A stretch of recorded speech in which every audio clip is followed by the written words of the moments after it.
I'm Todd MacKay. And I'm Franco Terrazano.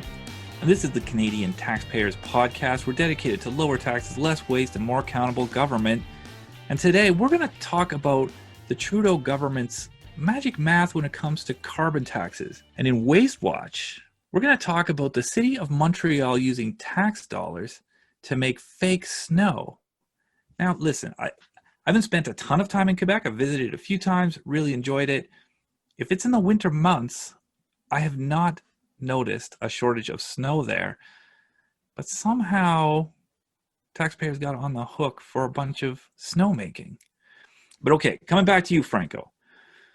First thing I've got to ask, did you have a good time in Hawaii? Well, I'll tell you what, Todd, it's Friday afternoon right now. My beer's not in the fridge. My beer's outside in the snow. So I guess that tells you right off the bat that I'm in Calgary. I am not in Hawaii. Okay. So you didn't go anywhere fun. You're just, well, I mean, if you've got beer handy, I guess that can be fun. But yeah, the living room's pretty fun too.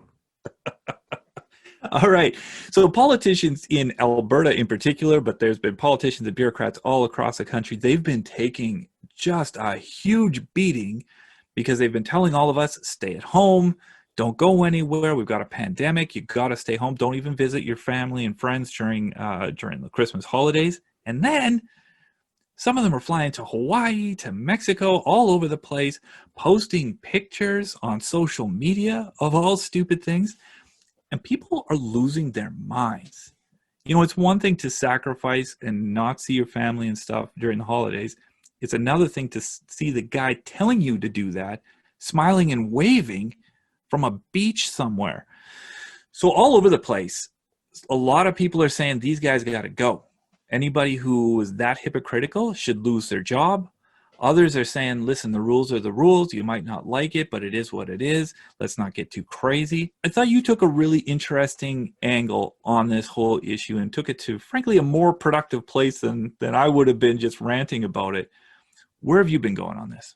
Well, you know, people are mad, and I think they have every right to be mad. I'm mad. I mean, you know that. We've been going back and forth over the phone, but you know, the right way to think about this is how should we move forward on this, right? And we think that the whole scandal shows the definite need for recall legislation. And for our listeners out there, recall legislation, it's a rule that allows us to collect petition signatures. And if we collect enough petition signatures, then we can force a by-election and potentially boot a misbehaving politician from office. And, you know, the idea of recall legislation, it really goes back to a pretty simple one, but a very powerful idea.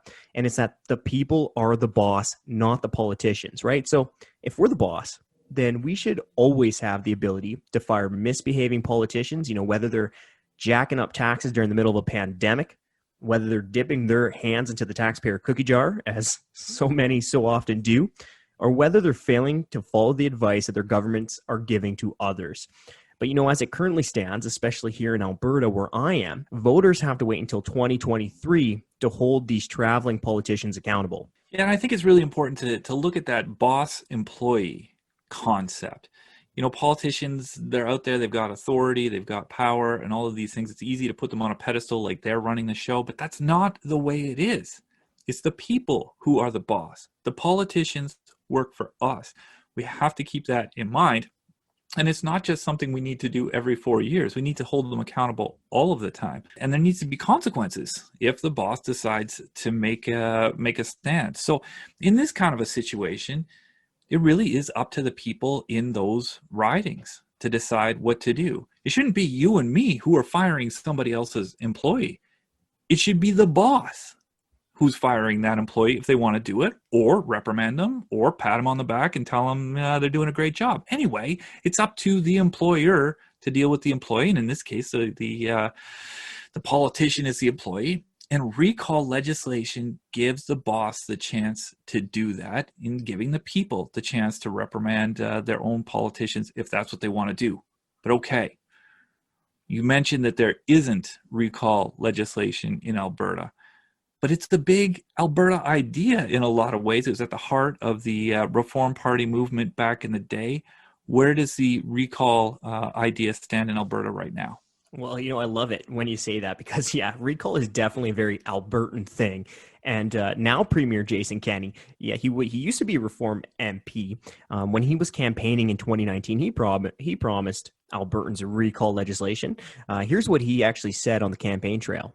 United Conservatives believe that MLAs should be accountable to their voters, not just at election time, but in between elections. That's why we will bring in a recall law, allowing voters to fire their MLA and force a by-election if that MLA has abused the public trust. This is a law that exists in most U.S. states and about a dozen countries around the world. With 40% of signatures on a petition, you and your fellow citizens could fire your MLA if they've broken your trust, putting voters back in the driver's seat. Putting voters back in the driver's seat. I like that. I like everything I'm hearing about that. But Franco, we're almost halfway through Premier Kenney's mandate. Let's see a little hustle here. When are our voters going to be back behind the wheel?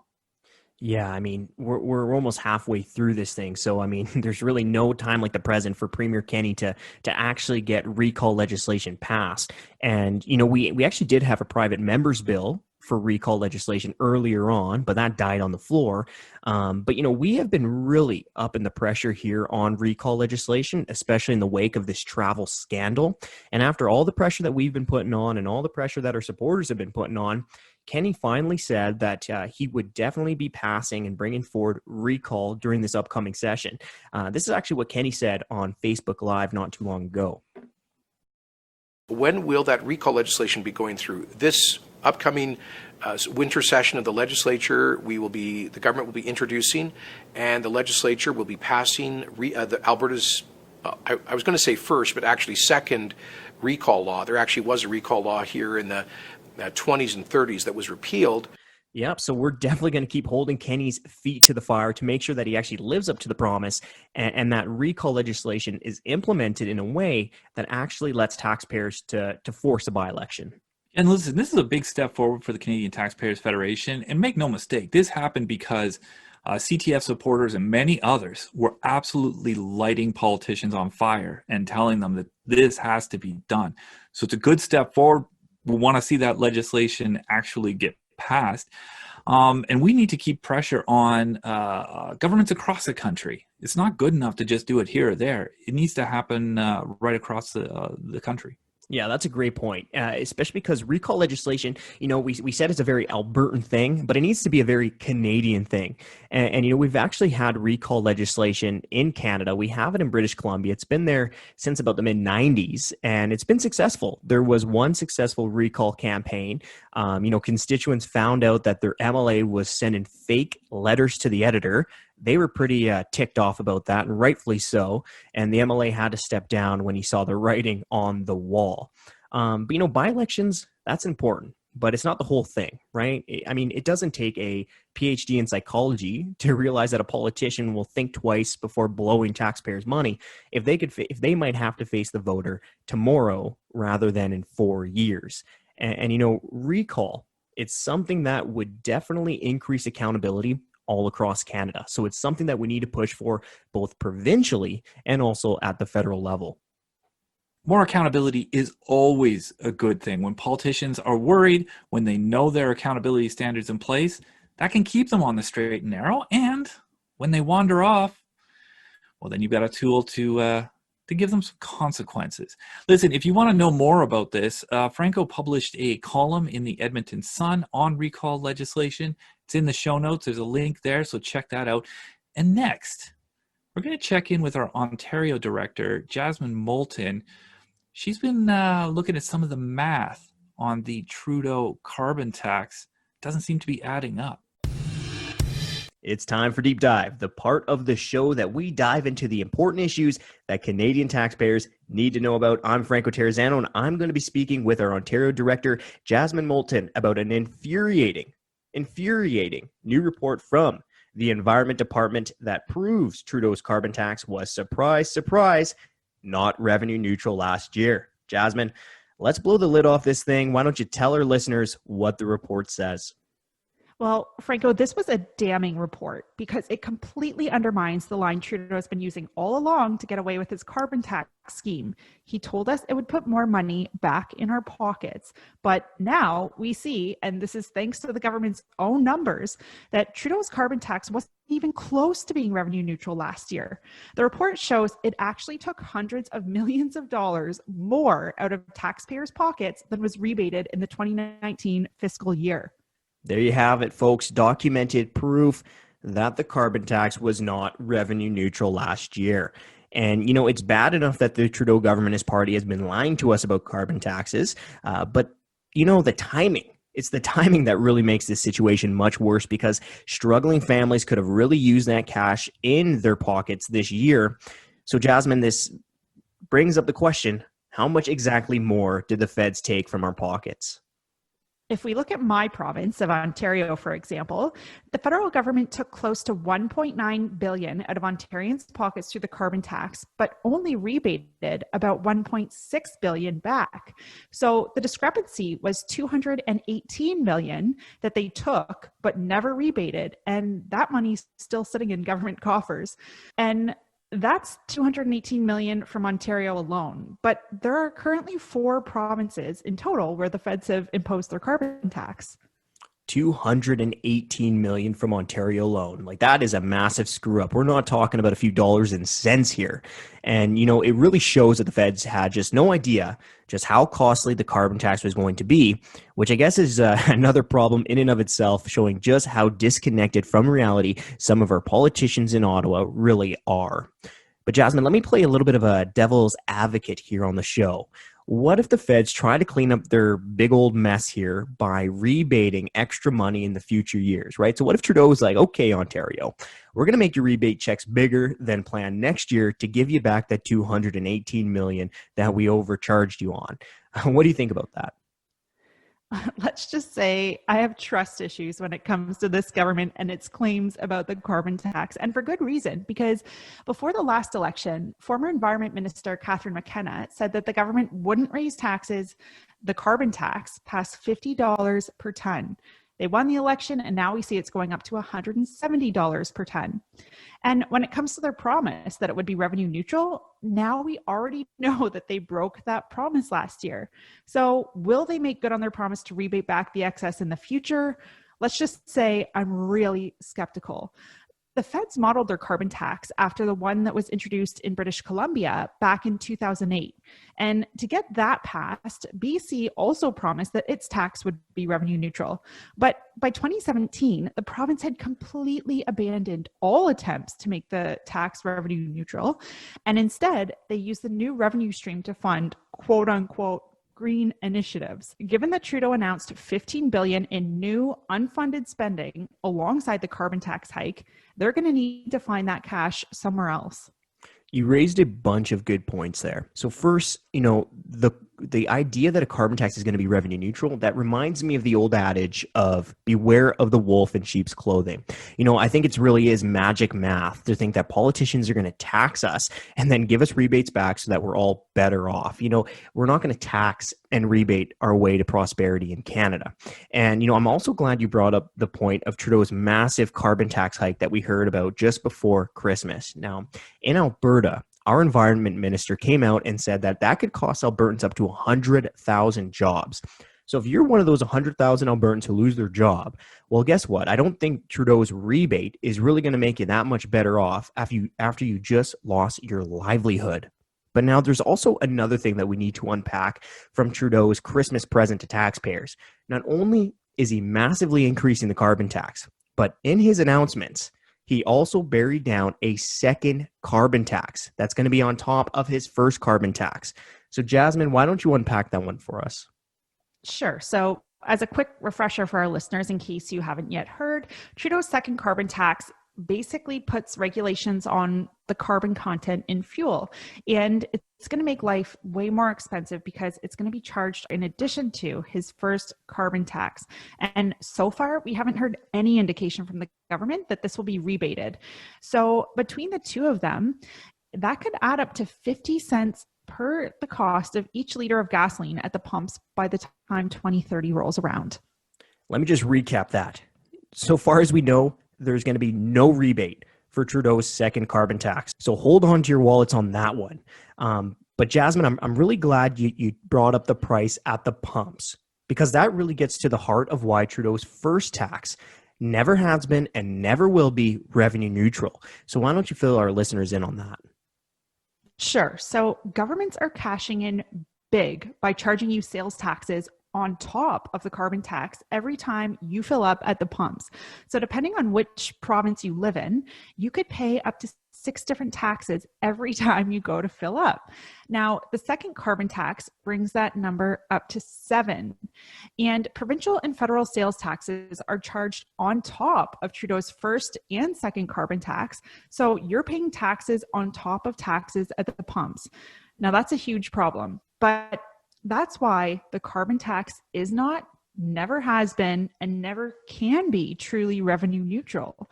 Even if Trudeau did rebate back all the money he collected through the carbon tax, which we now know that at least last year he has not been doing, he's still cashing in huge by charging GST on top of the carbon tax. You know, sadly, a lot of Canadians have bought in to Trudeau's line of messaging when he says that the carbon tax is going to be revenue neutral.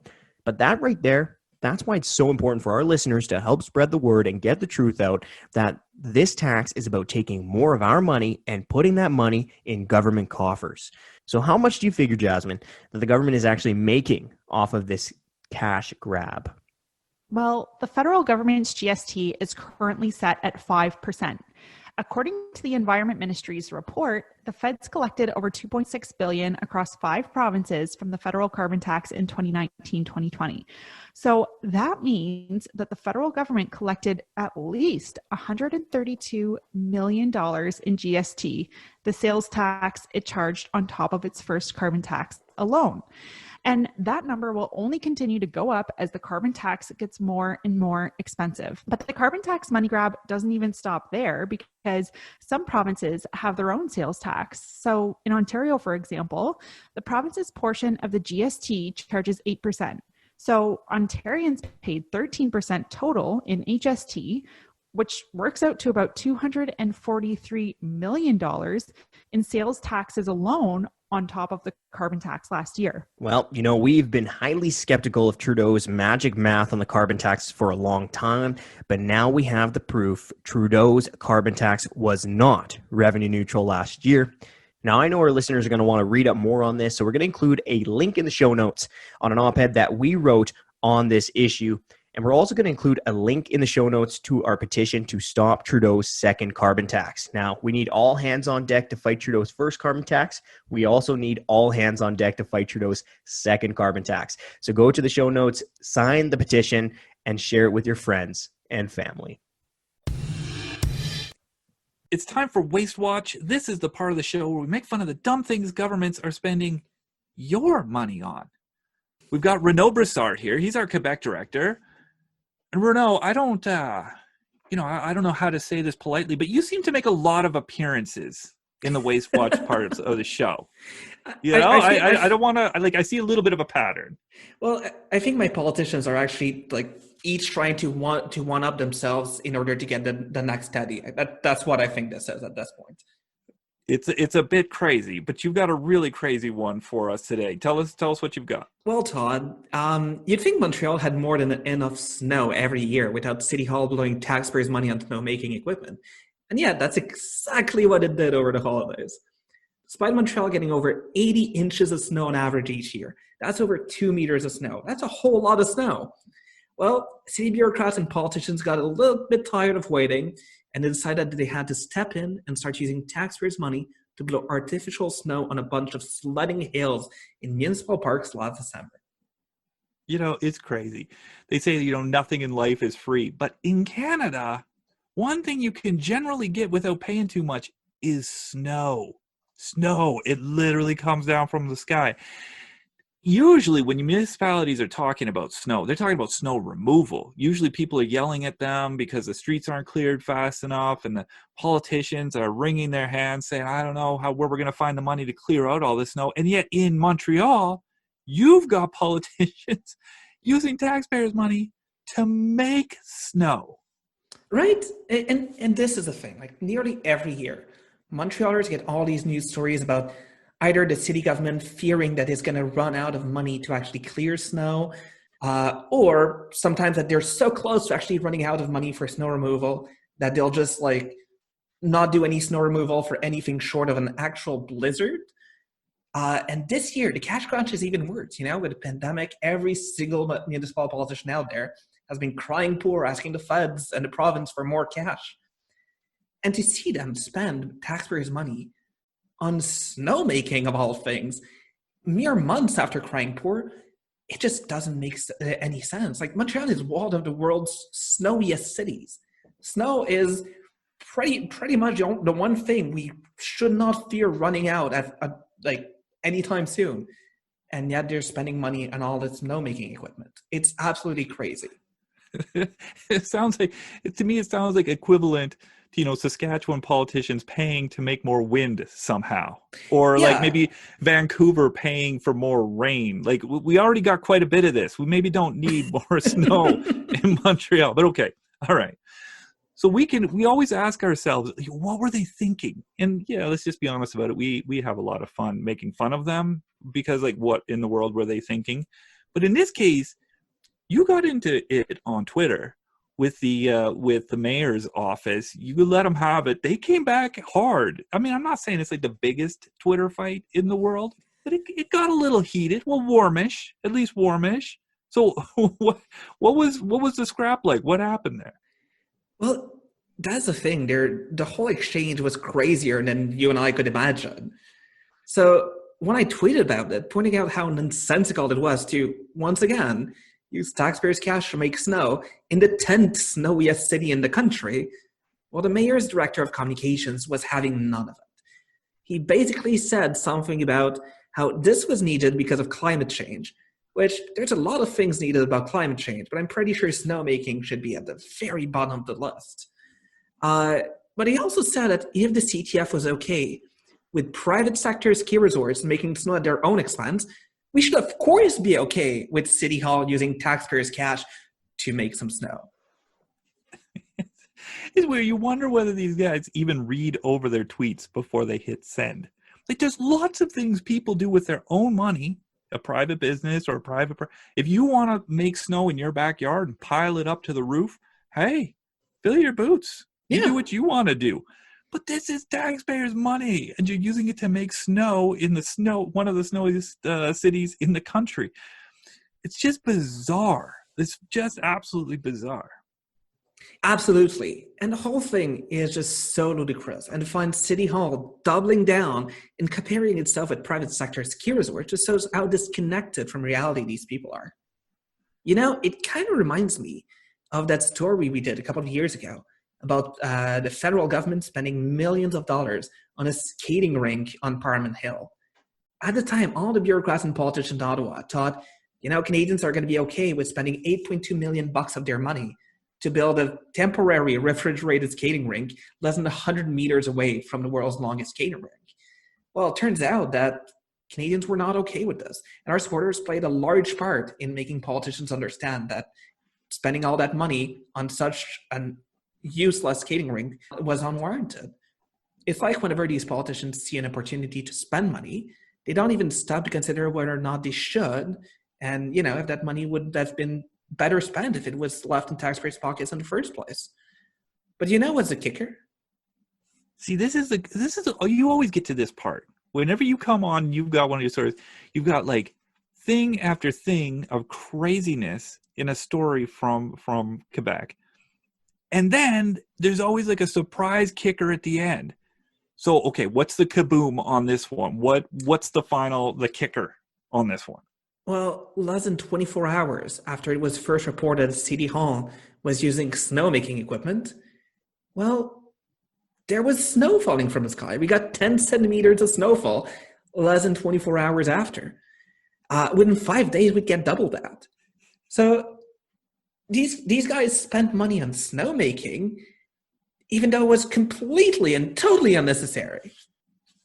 You'd think they would have at least looked at the forecast. Like, if you're ordering snow equipment, wouldn't you just look and say, like, is there a chance if I just stayed on the couch and did nothing, this Yeah. problem would take care of itself? Like sometimes procrastination actually gets the job done. They should have just done nothing. It's bizarre. It's absolutely bizarre. Okay, but let's get down to the dollars and cents here. You're going back and forth with City Hall. Surely to goodness they at least had the good grace to say what the taxpayers' bill was on this. I think you're a little bit too optimistic about them now. Because that's the thing, we don't know how much this cost. I've already filed a bunch of access to information requests, both with City Hall and some of the boroughs where this was happening, to make sure that we actually know how much this costs and, how ludicrous it is to spend that money on it. But we have yet to hear back from them. One of the reasons being that the bureaucrats taking care of access to information, unlike those taking care of snowmaking, apparently, we're having Christmas vacations and we're on their days off at the time. So we don't know yet, but I'll be sure to keep everyone updated once we know how much taxpayers' money would actually blown on this thing. That's one of the crazy things about your crazy stories, Renaud. They're crazy when you tell them, and you always leave the cliffhanger that it's going to get crazier. That's what's going to happen. All right. Thanks for coming in. Always a pleasure. All right, that's the show. Thanks for listening. And a huge thanks to our investigative journalist and also our podcast editor, James Wood, for making it sound like we know what we're talking about. You know what's funny? When we hired James, we didn't tell him he was going to have to, fix up a podcast every week. It's probably a good thing because he might have had second thoughts about taking this gig if we'd have told him.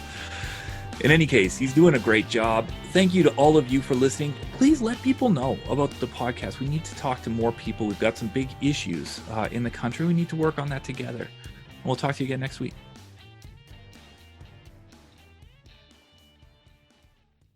Hi, I'm Scott Hennig, President of the Canadian Taxpayers Federation. If you've got another minute, I'd like to ask you to think about the one person you know that would really enjoy listening to this podcast. Do us a favor and do them a favor and send them a quick note to let them know about it. At the Canadian Taxpayers Federation, we believe there is power in numbers. That's why we've worked so hard to build an army of taxpayers who are ready to push back. And we did it because people like you shared our work with that one person that they knew would really appreciate taking part. Thanks for listening, and thanks for doing your part to make Canada a better place.